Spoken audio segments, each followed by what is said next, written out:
The list of Republican candidates jumping into the governor's race is growing. Although we've known he was going to get in for a while now, former House Speaker Greg Hughes made it official during the week. He joins Lieutenant Governor Spencer Cox, Utah County businessman Jeff Birmingham, Salt Lake County Councilwoman Amy Winder-Newton, former Governor John Huntsman Jr., and former Utah GOP Chair Thomas Wright as the candidates hoping to get the party nomination in the primary election. Hughes joining us now to dig deeper into why he is making a run for the state's highest office. Thanks for being here. Appreciate having you. Happy to be here. Let's get right into it. What's your interest in this position? So you're telling me there's other people in this race? A few others. What? I thought I was the only one. And you knew that going in. It is. It's true. So look, I think we're in a unique time in Utah's history. If you look back, open seats don't happen very often. And in 2020, we're at a unique time as a state where we've grown. I think people feel, as Utahns, some of the stress about growth and how we grow. And I think in an open seat, the more candidates you have, Glenn, that are qualified and are going to have this robust debate, and we're going to engage in that kind of debate, I hope it leaves the public with this understanding that there's a lot of work to be done. And just let everyone make their case to the public and let the best candidate win. We'll get into some of those issues in a little bit, but first let's continue on with a couple of other things. One, as I mentioned, you knew what you're getting into here. You know the field. I do. What's your path to victory that you see? So look, I think that it's not only is an open seat a rare time for the state of Utah, but having a crowded primary election is something that we haven't had before. So it used to be that all roads led through a convention, and then two candidates would come out. So any candidate that wanted to win, it's 50% plus one. In a crowded field where you have 5, 6, whatever the number ends up being, you could see a number like in the crowded mayoral race in Salt Lake City, 25% be enough to win. And so what that means is that you have to have a base and you have to be able to draw support. And what I think, the reason we're in this race is we think that we have measurables, we've done some things that we can generate a strong base and then draw from that and then and see success. Of those 5 that are in now, you're the only one going convention only. Why are you choosing that route? I don't think it gets any easier when you just go to the primary. It's not horseshoes or hand grenades. That there's no prize for getting closer to a general election through a primary or assuring yourself that. I think as I went through the issue in my head, I could only conclude that if I were to get signatures, it would be because I was afraid I wouldn't be able to go through a convention and through delegates and speak with delegates and earn their support. And I'm just not one to make decisions based on fear. I think that if you want to be the next governor, I think you better be able to answer hard questions and really have these deep discussions that occur in conventions. I've done them before. I've always enjoyed the convention cycle. A lot of people will say, hey, if you have the opportunity, you should do both. So we'll see how that plays out for you. Let's move on to your background. What have you done that you believe qualifies you to be Utah's next chief executive? So I make no apologies, but I will agree that I'm misunderstood. I think for those that know my politics, they might think that they might have different opinions of me. This race, I want to introduce myself. It's going to be kind of hard on a personal level, but look, I was raised by a mother that was a single mom. I understand what it's like to have the power turned off. I understand what it's like to have your mother speaking to an angry landlord at the door and having to move. These issues that I grew up with inform who I am. And they inform the decisions I've always made as not just as a father or a business person, but as a public servant.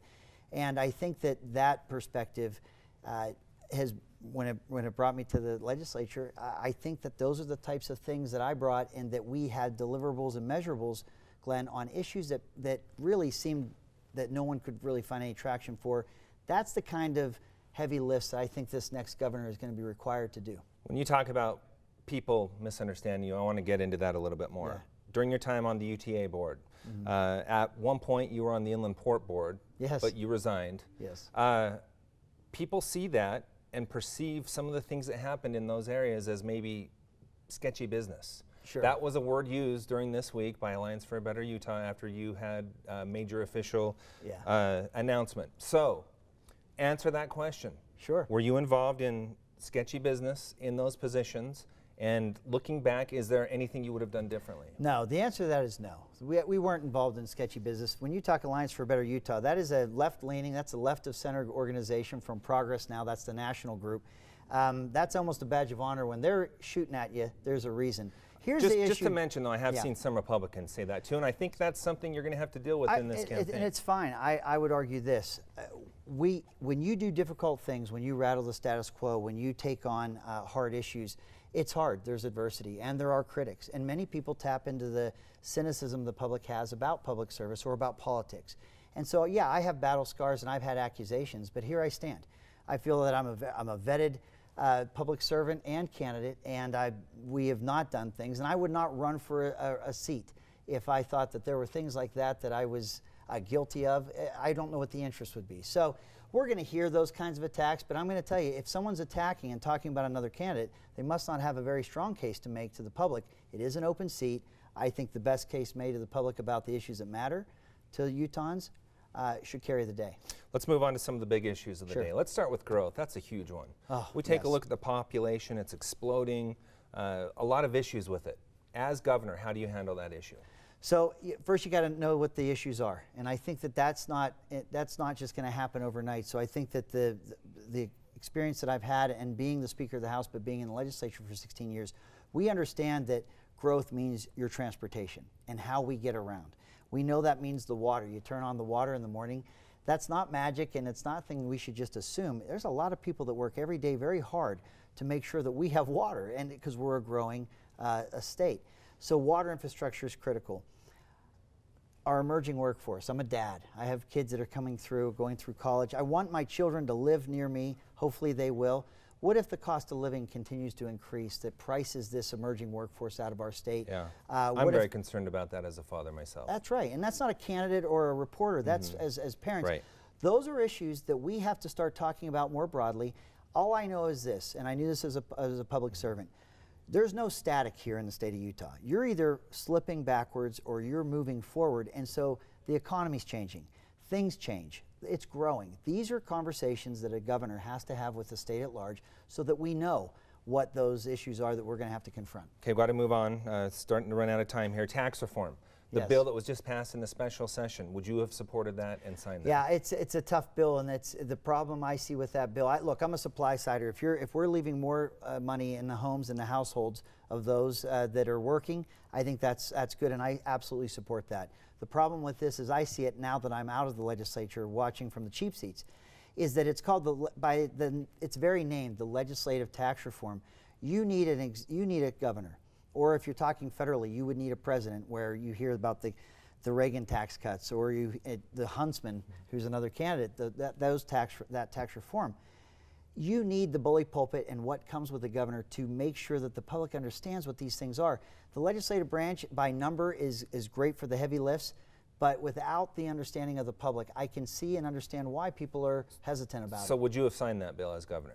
I would. I think it's a tax cut all the way through, but the fact that it's still something that I was trying to track or having a difficult time tracking as it was going through tells you that there has to be a higher understanding about the bill with the public, but that's a role of a governor to do those things. Abortion. The state passed an 18-week ban. It got put up in the courts. Would you have signed that as governor, and do you think it needs to go further if you would have signed that? I would have signed it. I'm pro-life. I would sign that bill. Would you even go further than 18 weeks? No, I let the legislature do its work. I would have to see what they would bring in to make a hypothetical. I'd have to see a little bit more of what they're talking about, but I support that bill.